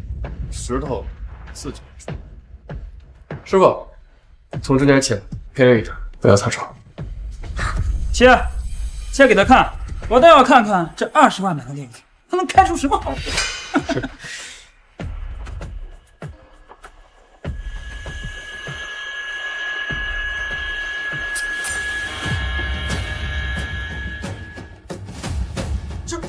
这难道是？我老天爷呀！这绿，这是正阳绿，龙、正、阳和4点占全了。这水平就跟更滴出来似的，至少是高边。哎不，这通透感，这胶感，玻璃种，绝对是玻璃种的底子。我切过的石头没有1万也有8000了。像这样的高色、高种水的料子，2只手都能数得过来。你们看，这腿是色根深入，吃得很深，还没有裂纹，这能出多少碗绿面担子？孩子，发财了，真是发财了！玻璃种洋芋，这怎么可能呀？这样的料子怎么会混在宫廷料理啊？居然二刷就把它给卖了！玻璃种镇阳虐，李旺，你究竟是怎么看出来的呀？王大少，看见了吧？玻璃种镇阳略，这块石头跟你那块破石头比，简直是笑掉大牙了。哦，对了，你可别忘了赌约啊！谁开出的翡翠市场价格低，就得按照对方的双倍赔偿。哎呀，王大少，就你那么点家底，双倍赔偿，你赔偿得起吗？王小汉，钱你可以不用给，只要你答应我从此以后再也不骚扰石英，今天的账我可以给你一笔勾销。你少他妈跟我扯淡！刚才赌约不过是口中开的玩笑罢了，我凭什么要认？王雪汉，你秦婉叶，你别给脸不要脸！为了一个不知道从哪来的你一而再再而三的跟我作对。你好好想想，我们汪氏珠宝在海城是什么地位？你得罪了我，你还有你的博古斋，还想不想在海城这个地界混？啊！想封杀我，王雪汉，你漠视到我背后的秦家不存在，真要追究起来，也不知道谁能撑到最后。你以前从来不会这么跟我讲话，是不是因为这个小白脸？我现在就把这小子给废了。待会儿，阿龙，给我把这小子腿打断，让他知道跟我王雪汉抢女人是什么下场。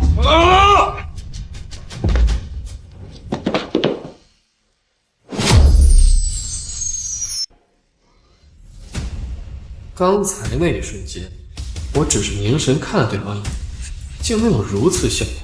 看来这能力不仅见不温气，似乎还能直击对方身上的弱点。阿龙，你他妈搞什么？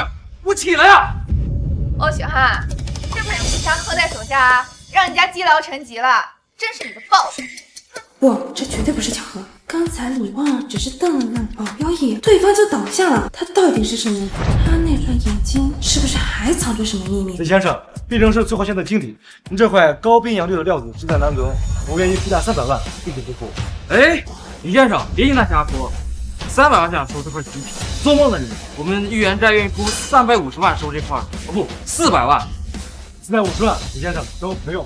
哎，你看。好，感谢诸位的好，但这块料子不用安排，就不卖了。不卖。林小姐，你回去找最好的师傅，把这块玉打磨成一条项链给老爷子戴上。就算不能根治老爷子的病，但好像也比没有强。这就当你尽了一份心意。汪哥哥，谢谢你。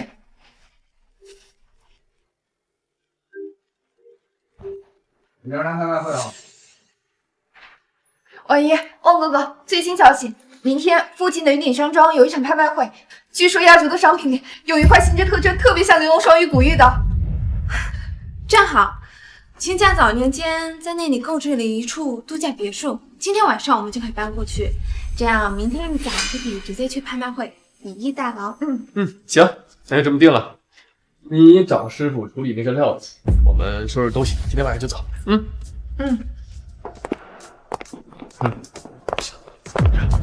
走瞧。云顶山庄的拍卖会上，玲珑双鱼古玉真的会出现吗？即便出现，又会引来多少争夺？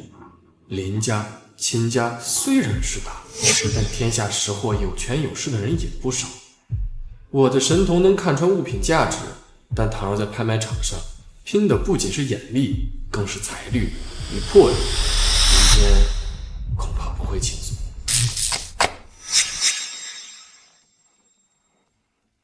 挺亮啊！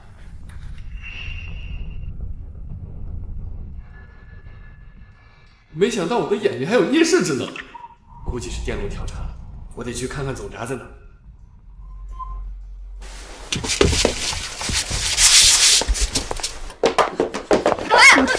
我操！什么情况？大晚上的不睡觉，穿成这样跑我门口来是想干嘛呀？这他妈谁顶得住啊？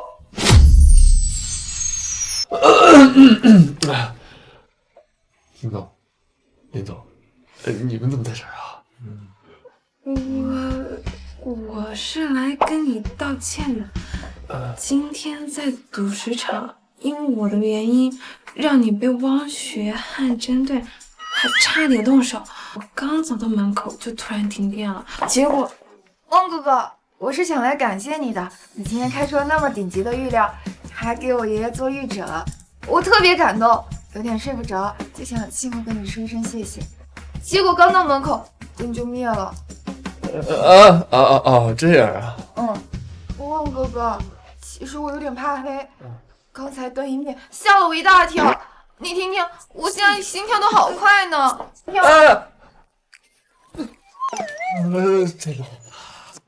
诗诗她也太主动了，我要是再这样什么都不做，李旺一定会对她更有好感的。你都敢在赌石场牵她的手了，现在还有什么好矜持的？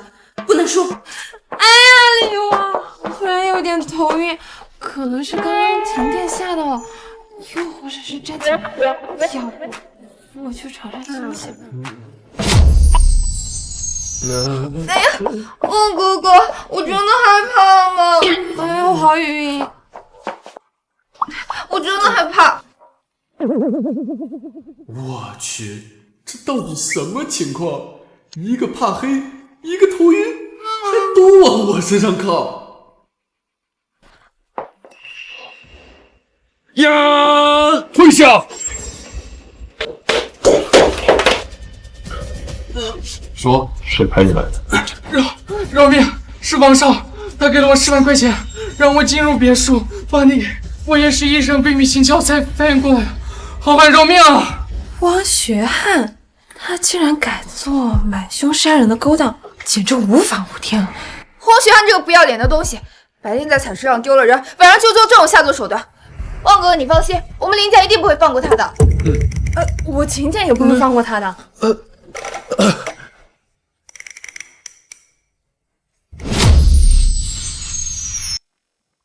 老天保佑，今天拍卖的这块一定要是我们林家的玲珑双鱼啊！放心吧，诗诗，有李旺在，我们今天绝不会空手而归，也不会看走眼。走吧。哎呦，这么巧啊！昨晚山里风大，听说还停电了。李大师没说惊吧？今天能精神抖擞的站在拍卖会上，看来还真是吉人天相。汪学汉，你别以为我们不知道，昨天刺杀汪哥哥的人就是你吧？林大小姐，话不能这么说呀。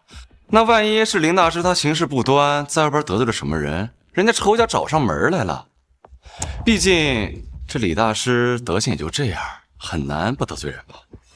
汪学汉，我最后再警告你一次，离我远一点，不要妄图动李旺的一根头发。你那点龌龊的思想和卑鄙的手段，我一清二楚。如果你再对李旺不利，我以秦家的名义发誓，我会让你还有汪氏集团付出惨痛的代价。林婉英，你竟然为了个臭屌丝当众威胁我，甚至连家族名誉都搬出来了，难不成你真的已经跟这个小白脸睡过了？贱人，在我面前装的那么清高，背地里却……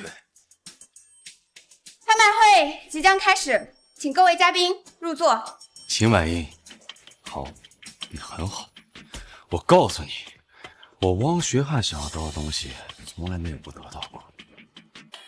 如果真的得不到，那我情愿亲手毁掉，也不会让旁人染指。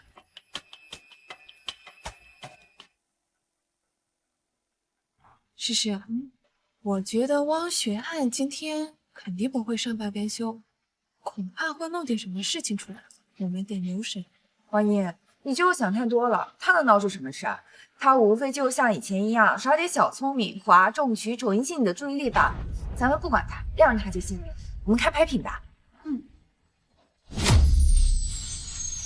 各位贵宾，今天的第一件拍品是清代的青花缠枝莲纹玉壶春瓶，器型优雅，发色纯白。王英，我看这个瓶子釉面宝光内敛，青花发色，是典型的翠毛蓝。用这个开场，品型还这么完整，不错哎。拍价10万，60万，61万，你这个混蛋，干嘛非得跟我抢？70万，71万。好了，诗诗，骗子再加价就是。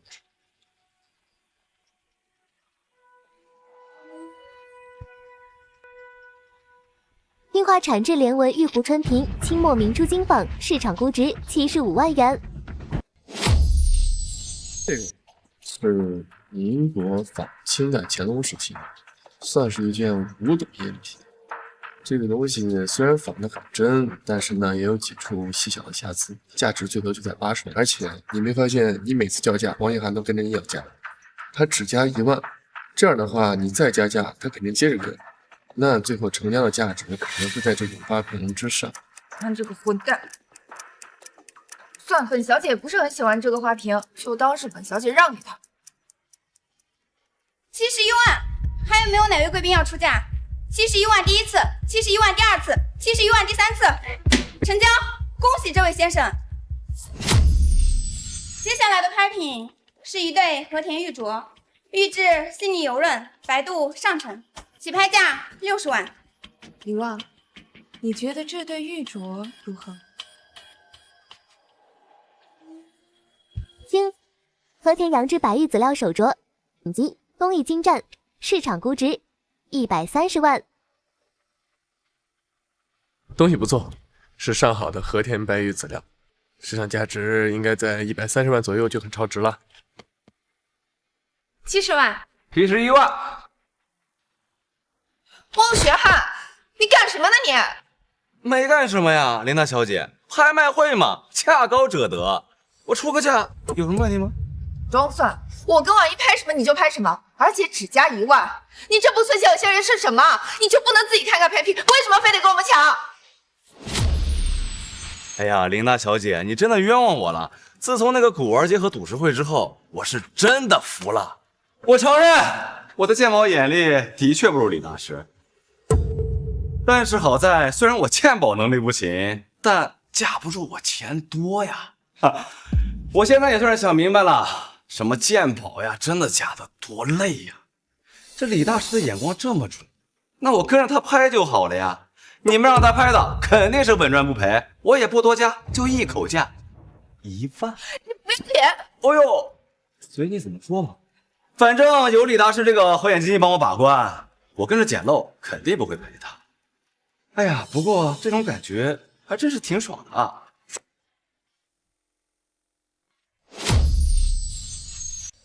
汪学汉，你以为用这种幼稚的方式就能激起我们的愤怒？我告诉你，你们只会觉得可笑。何止可笑，简直就不要脸！没有真本事，就跟个哈巴狗一样跟在我们屁股后面捡漏。嘿！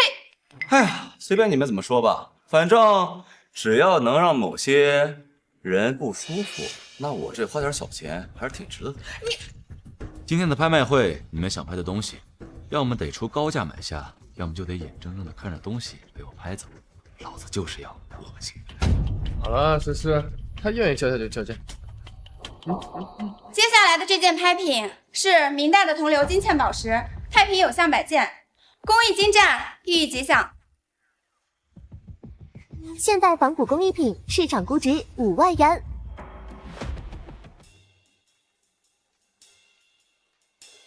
起拍价15万。16万。17万。18万。22万。50万。50万！办好这位先生出价50万。这东西虽然做工精巧，但绝对不是明代的物件。这个愣头青，怕是看走眼了。 50万？开什么玩笑！这东西我看了，鎏金颜色有点飘，宝石光泽不对，底座工艺也粗，8成是个仿品，撑死了值个10来万。李王这是疯了？不对，值钱的是这颗夜明珠。正阳绿。等等，这家伙的眼力可以说好的有些邪门了，我都能看出的问题，他会看不出来。在这之前，他每次出手看似离谱，但最后都能捡到惊天大捞。这次难道又……这东西外表看起来是个仿品，说不定就像那个铜龙一样，里面藏着什么宝贝。50万第一次，50万第二次，51万。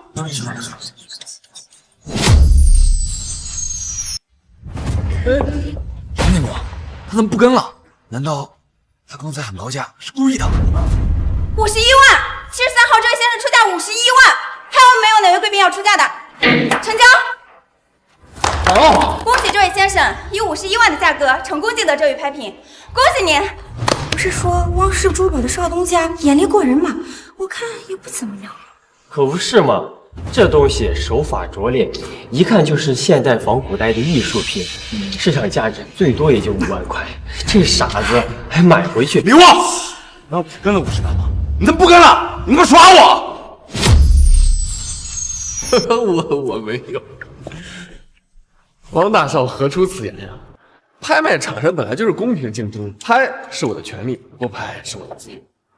哦，你说刚才那点拍品啊，我这不是看咱们现场这个气氛，有点沉默，我随便喊一喊，活跃活跃气氛。那是谁成想秦愿意花几十万给我抢这么个高？别笑，哎，你真牛逼，真棒！你更牛逼，看你又急，坐吧。诸位，接下来将会是本次拍卖会的压轴之作，一件传说中的古玉珍品。汪哥哥，你看那纹饰、那玉质、那琴瑟，跟我们家古籍上记载的玲珑双玉古玉一模一样。这玉器情古朴，刀法深峻，包胶温润自然，沁色渗人肌肤，确实很有可能。汉玲珑双玉古玉蕴含特殊能量场，市场估值2亿8千万。就是它，这就是你林家多年苦苦追寻的玲珑双鱼古玉。此玉传承有序，据考为汉代宫廷的玉雕精品，玉质绝佳，雕工精湛，实乃不可多得的传世瑰宝。起拍价800万、850万、 900万、 950万、1500万。9号林小姐出价1500万，1500万第一次。还有没有哪位贵宾出价1500万第二次？1501万，501万。哎呀，诗诗，不好意思啊，这块玉我看的也是很顺眼，所以呢，我就继续跟价了。同样，我就跟一口价。王雪涵，这块玉对你毫无意义，你为什么要跟我抢？王雪涵，只要你肯让出这块玉，我愿意选取国宝斋10件顶级美玉送给你。哎呀，婉音，我真的是很难接受啊。虽然我不知道这块玉对你们有什么天大的好处，但是呢，值得你们两个大小姐发了疯一样不计代价的去抢。但我今儿也说了，我来这儿呢，我就是图一乐。哎，你们越想要什么东西，我就越要去抢。看着你们这副着急上火的样子，我因为干不掉我就很爽，知道吗？拍卖会嘛，价高者得。我出价放好了吗？王雪涵，我爷爷要是有任何意外，我林家张家绝对不会放过你的。哎呀，婉音，其实也没有那么难办了。我知道你俩很想要这块玉，这样，我给你个机会，你现在过来亲我一口，当着所有人的面，乖乖的给我道个歉，答应明天去跟我领证，我保证立刻退出竞价，并且可以把这块玉送给你。你怎么样？用你的一个吻换你闺蜜爷爷的救命玉，划算吧？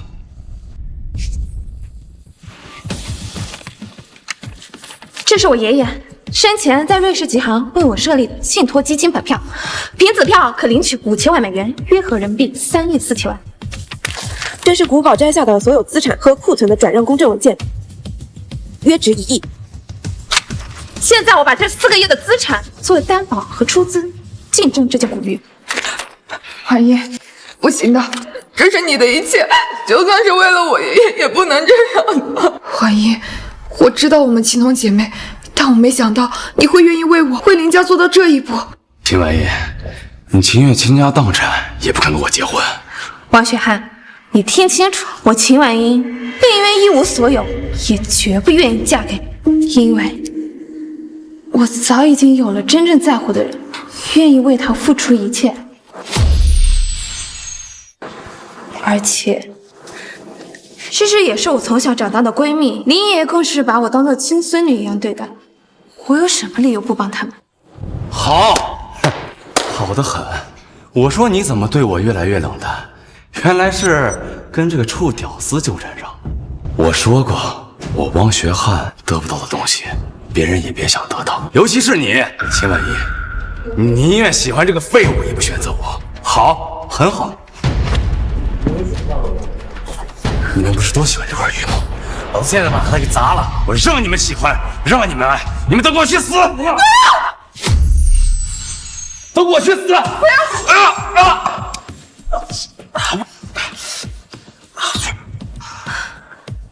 汪雪汉，你知道这块玉意味着什么吗？它不仅是林爷爷的救命稻草，更是林家几代人苦苦追寻的传家之物。而你，为了一己私欲，竟然想毁掉它！你这个贱人，这么维护着他，是不是昨晚早就跟他滚到一张床上去了？在我面前装的冰清玉洁，没想到你就是一个……闭嘴！你敢打扰老子，老子杀了你！王英，滚开！汪先生，你在本次拍卖会扰乱秩序，恶意毁坏竞拍品未遂，当众对他人实施暴力行为，情节极其恶劣，我们已经报警。现在，请你配合安保人员，立刻离开。没事。警方那边怎么说？汪雪汉被抓走之后，经过调查，警方发现汪氏珠宝涉及巨额诈骗、文物走私、商业欺诈，现在已经立案，资产也被冻结了。汪哥哥，这样佩戴古玉真的有用吗？为什么爷爷还没醒啊？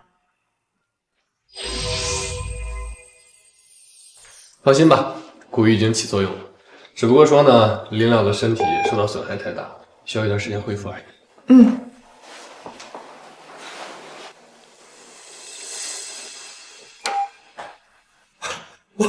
我又能看见了，这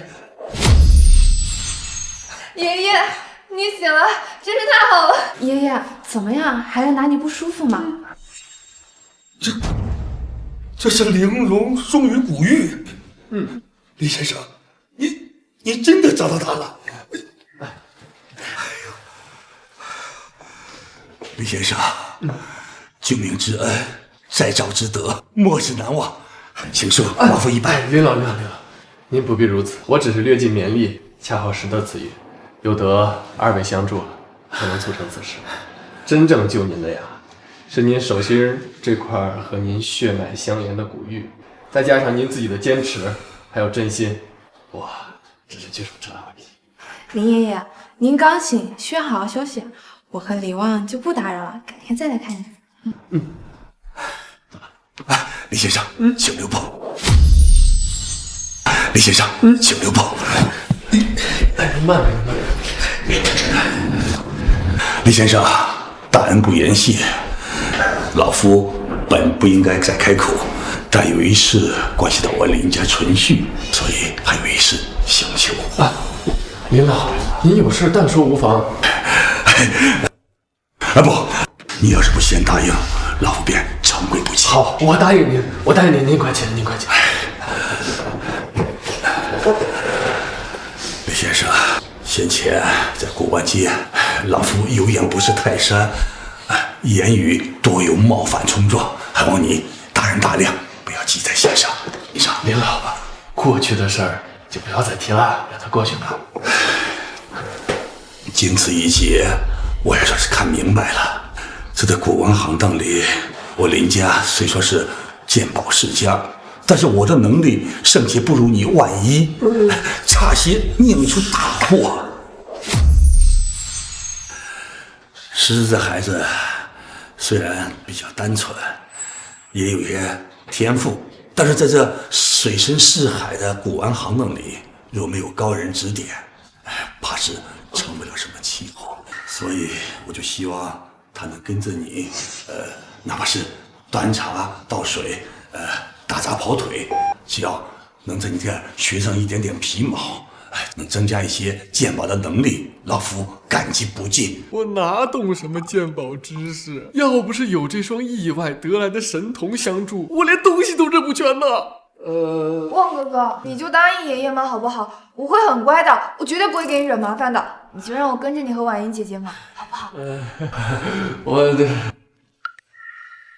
诗诗她活泼开朗，又有林老爷子牵线搭桥，李旺他或许也觉得诗诗这样的女人更可爱吧。他们站在一起倒是挺般配的，我或许该离开了。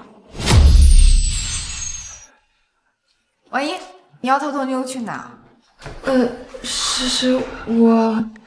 婉一，你对李旺的心思我都看出来了。在拍卖会，你为了救我爷爷，你肯付出自己的一切，我就知道你是真心把我当好姐妹的。我林诗诗才不会抢好姐妹的男人呢。只是我想以后也能跟你在一起，跟李旺哥哥在一起，我们3个人在一起多热闹呀！你不会嫌弃我这个大电灯泡吧？傻瓜，你胡说什么呢？以后不管去哪，我们都在一起，好不好？行，真是服了你们。